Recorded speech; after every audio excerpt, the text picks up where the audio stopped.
Welcome to another edition of Simpleton Review. We kind of only had one episode out last month, and I do humbly apologize for that. I am your host, Simpleton number 1, Nate Wade.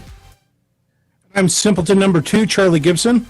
And I'm Simpleton number 3, Lemuel Edwards. And we are so glad that you've decided to join us for a few minutes. We've got a couple of reviews we're going to be doing. Inside Baseball, we record them all at the same time, and then we release them, maybe twice in a month if we're lucky, if we have good audio. Otherwise, you only get one, and maybe sometimes you'll get nothing, and that might actually make you happy if you don't actually have to hear us talk about anything.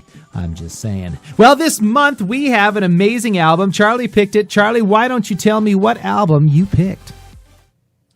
I picked LP number 2 from Low Tom. These guys are a blast from the past for me.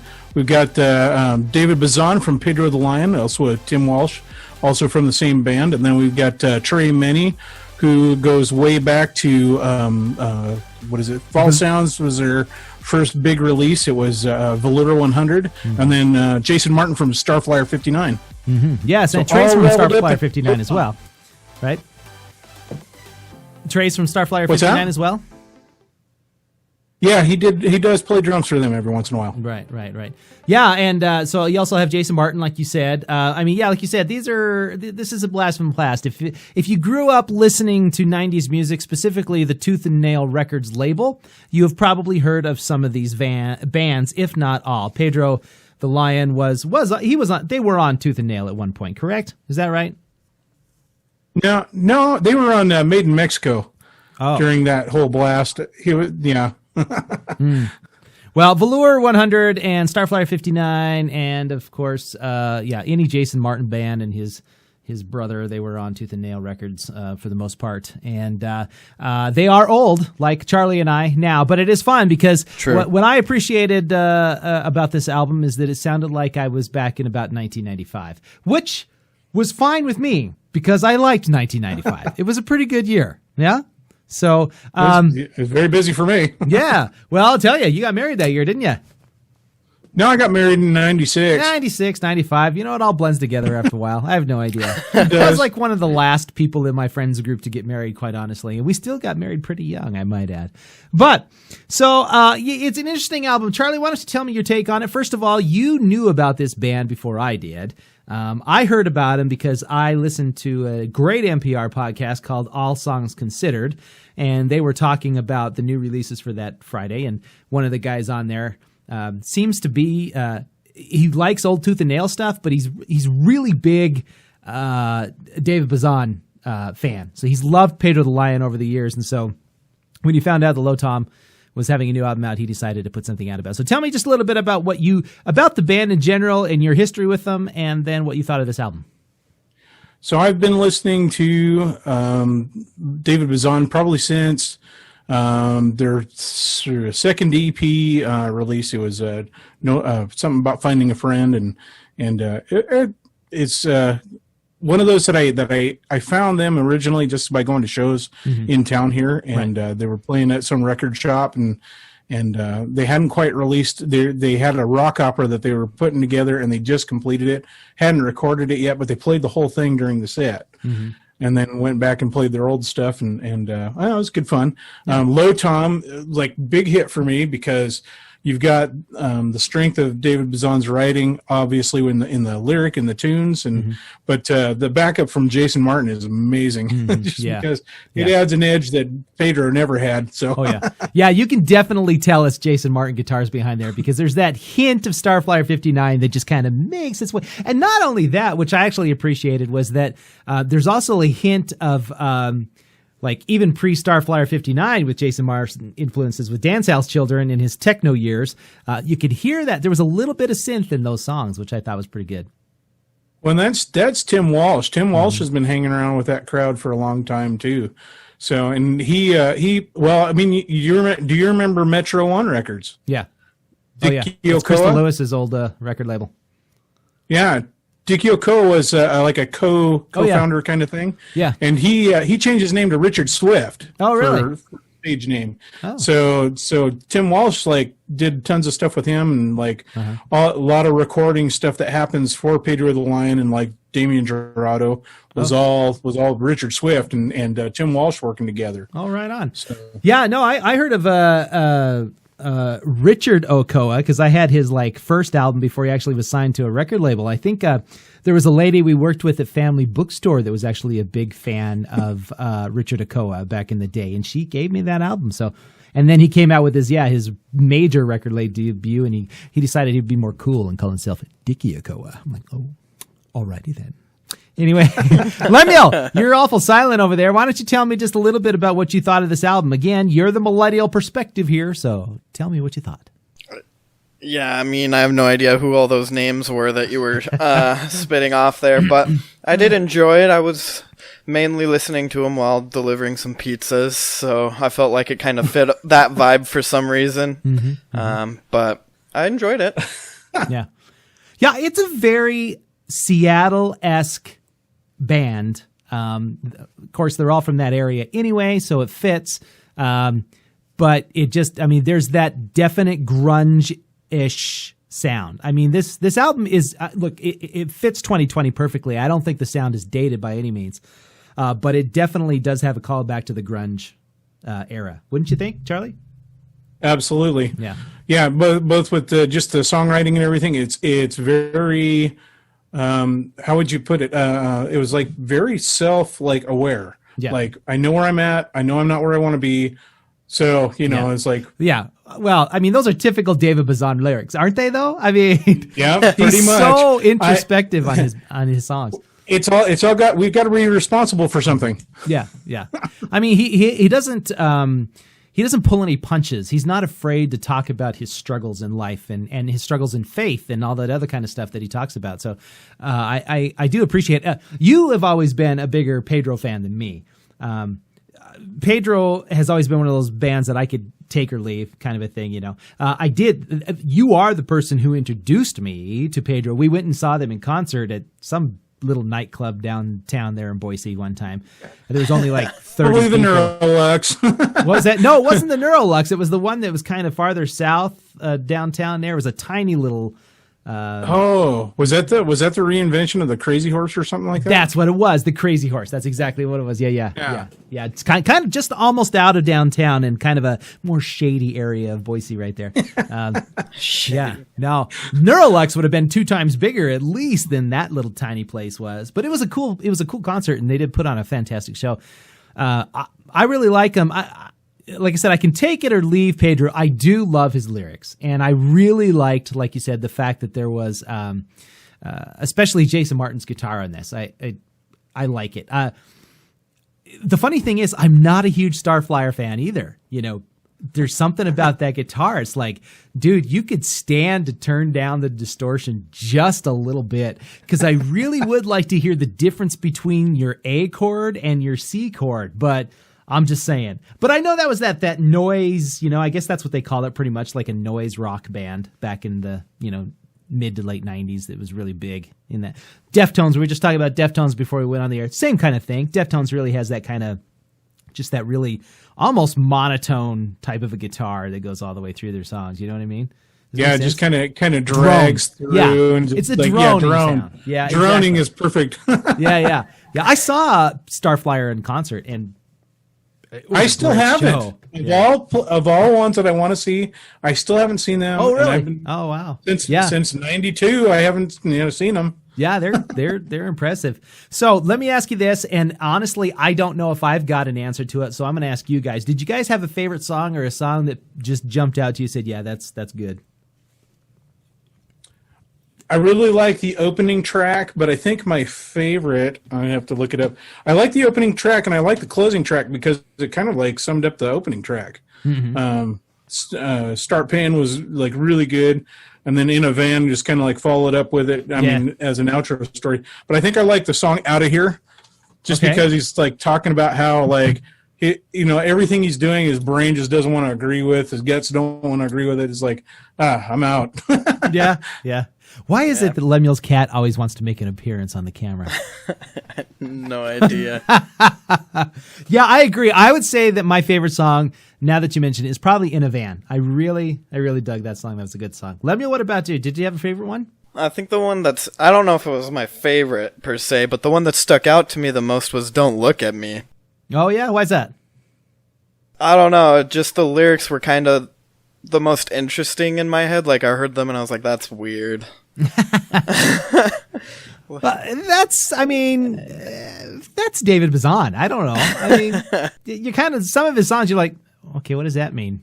I don't really get it. But, we're so used to what we hear on the radio a lot of times that when somebody actually, is a little bit more introspective, it kind of fries our brain. But if I had one complaint about this album, I would say that the songs all kind of sounded the same. It felt like they were all pretty much about the same course throughout the album. There wasn't a lot of melody differences. There wasn't a lot of difference in the the beat, the quickness. I can't even remember what that word is. Hello, tempo. Thank you, tempo. Yeah, there wasn't a lot of tempo changes in the songs. It was very 4/4 time frame with maybe about 75 to 100 beats per minute. It was just really that kind of thing. And it's great, but I'll tell you what, and there's only 8 songs on the album, right? But you fly through that album. I mean, it's just like, boom, oh man, you're done. Because the songs were felt like there was only about 3 minutes apiece. They were really short songs. So I don't know what you guys thought. All right, agreed. I mean, I agree that the songs were shorter and stuff, and if you're not into it, it will actually drag you out. Yeah. But that's most people that listen to Starflyer 59. They either love them or hate them. Yeah, that's true. But I would say Starflyer 59 though, their songs they drag on and they drag on because they're all 10 minutes long, right? There's about they're all about 4 minutes. I swear to God, they're 10 minutes long. There's about 20 seconds of lyrics. No, they're about. You're lying. There's only about 20. Absolutely not. There's only about 20 seconds worth of lyrics, and then the rest is that guitar. They're just like, how many times can I stick my guitar in front of the amplifier? Anyway, I just saying. Look, I was a bigger Dance House Children fan than Starflyer fan. I really liked Jason and Ronnie Martin together, not separate. And I don't like Ronnie Martin's other band very much. That techno was just Joy Electric. Yeah, Joy Electric. Wasn't a big fan, but Dance House Children, that was my groove. I really enjoyed those. Lemuel, what do you think? I definitely could throw it on a playlist filled with a bunch of random stuff, and if a song came on, I'd stick with it, but I don't think it's something I'd go out of my way to listen to, probably. Yeah. Listening to the whole album again, all the way through at a sitting. And some of that is the fact that we live in 2020. I mean, really, quite honestly. We have ADD brains when it comes to music. Yeah. But we have that choice. I mean, it's a heck of a lot easier to skip a song now than it used to be when we had cassette tapes. I mean, if you were one button and you're already on the next song. Right. If you were fancy and you had the money, you could actually buy a tape deck that could sense when the song ended.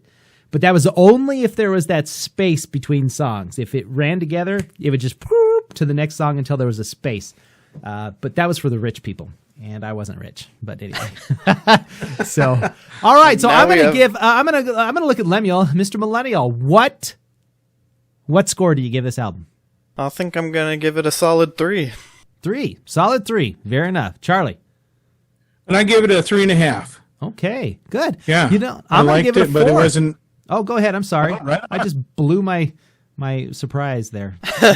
You liked it, but what? I liked it, but like you said, it's a bit short. These guys are power players, and my expectation, even though I liked it and I listened to it several times, I still would expect just a hair more. Yeah, fair enough. Me too. I at least some variety in the songs, but I still am going to give it a 4. I really liked it, and I could probably listen to the whole album again. I enjoyed it quite a lot, and I'm impressed that people our age, and actually maybe just a little bit older than us, are still making some fantastic tunes. So so there you go. A 4 from me, a 3.5 from Charlie, and a solid 3 from Mr. Number 3. So we're going to move into the second part of our show, entertainment news, or I can't remember what I was calling it. Pop culture news. There it is. One of these days I'll remember all this stuff. Pop culture news. Charlie, what do you got for us today? So since you mentioned talking about digital sound and stuff, this is somebody who really needs some digital sound, and that is our main man, Vin Diesel. Vin Diesel! Did he take that with his iPhone? I mean, that just looks like a selfie right there. I know, right? I found this. I printed it off on just cheap paper and stuff. But at the same time, it's like you have to have the visual of like this guy, the triple X, super over the top muscle guy, and he comes out with a pop song. Now, granted, it's good. It's a well-written tune, and the sound effects are great because, of course, he gets is it Kygo? Kygo from he's Norwegian, isn't he? I think so. He's got some pretty good tunes. But he's got some good pop tunes out there, and he produced this, and you can tell that they really did some work with the voice because you know that he's got the bass drag. So, so Kygo is like he's like a radio DJ or a DJ producer type of a guy. Yeah, he's a producer. He does kind of like DJ Khaled or something. Yeah, more like but he doesn't like go, the Chainsmokers. DJ Khaled on every single song he does. No, he's the guy who does the instrumentation. So like the Chainsmokers or something, or Skrillex. Right. Wasn't that what Khaled does? He does like. I think he does the rap portion. No, he doesn't. He goes DJ Khaled, and he makes more money than I'll ever see in my life for that one thing. Yeah, true. All right, cool. All right. Well, so give it a listen. Feel Like I Do is the name of the single that's come out so far. It sounds like he has been in the studio to actually record a full album. No. So at least that's the hint, is that there's a full album coming. It's going to be like a John, or what was that guy's name? Don Johnson type. Actually, Don Johnson's album wasn't that bad when he put it out, but that kind of thing, right? Eddie Murphy. I want to party all the time, party. Okay. I mean, some of these movie stars that put out albums, they're like, whoa, don't do that to us. Oh my gosh, we're going to run out of time. Oh no. Run out of time. Okay, so folks, we're recording this on Zoom, so we're going to have to move. So Lemuel, tell me your story really quick. Okay, my story is Season 4 for Tekken 7 was announced, and they're going to be bringing back a character named Kunimitsu, which hasn't been in the Tekken rotation since Tekken 2, so about 25 years ago. Tekken, wow. That's a blast from the past. Tekken. Nice. Interesting. Well, thank you for bringing the video game news, as always, my son. Appreciate it. Okay, my little quick news is Bill Murray. He's getting sued by the Doobie Brothers because he's got a golf company and he's using the song Listen to the Music. And, nice. Man, of course. Yeah, so anyways, there's been a back and forth of dad jokes between both sides' legal counsel. So the Doobies lawyer said one day, "Hey, it's a fine song. I know you agree because you keep using it in ads for your Zero Hucks Given golf shirt." He wrote in the letter. I think that's what the Bill Murray shirt says is Zero Hucks Given.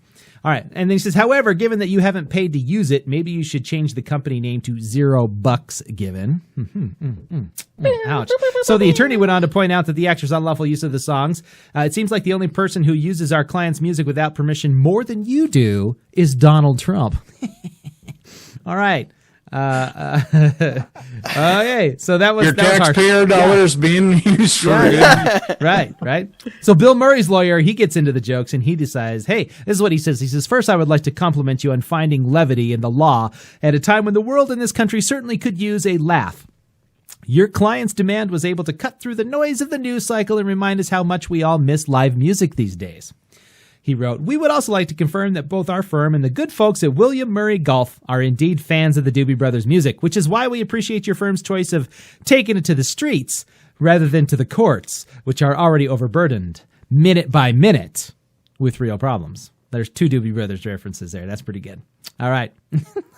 This is really sad. These guys are pretty, they think they're pretty funny. Anyways, so I think the bottom line is that Doobie Brothers thinks they need to get paid by Bill Murray. But in the immortal words of Bill Murray, according to this article, the more relaxed you are, the better you are at everything. So let's pour one up and unwind with a listen of the recently released Quietio box set and plan the cross paths at a Doobie Brothers 50th anniversary show in 2021 when some level of normalcy resumes. So there. So Bill Murray still likes Doobie Brothers, even though they're smoking their doobies and being good, I guess. I don't know. Yeah. So that concludes our show. We're running out of time, like I said, on our Zoomcast here because I'm too cheap to pay for the premium version. So I only got 45 minutes on here. No, we not have been talking for 45 minutes. I promise you on that one. But this has been the music review for the month of October. And so Low Tom gave it a 4. Charlie gave it a 3.5, and Mr. Lemuel, Simpleton number 3, gave it a solid 3. Remember to like and subscribe, tell people about our videos, and check out our merch. That's right, we have merch. T-shirts, mugs, stickers, all that kind of stuff. We have designs that are done actually by Charlie because he's the artist of the group and actually knows what he's doing. The rest of us use Adobe programs and do things like that, because that's how we rock. But check them out. We've got Simpleton Review. We actually have, each one of us have our own t-shirts. If you want to support me, which I know y'all do, then please buy one of my shirts. You can buy one of Charlie's shirts, one of Lemuel's shirts, and support your favorite Simpleton. And check out the website too. That's simpletonreview.com, simpletonreview.com. I'm Nate Wade, Simpleton number 1. And I'm Charlie Gibson, Simpleton number 2. I'm Lemuel Edwards, Simpleton number 3. Gibson. Schmitty Werben Jagerman Jensen. All right, guys. Jacob Jingleheimer Schmidt. His name's my name too. And we have devolved. And we probably better sign off. This is Nate Wade saying have a great month of October. Happy Halloween.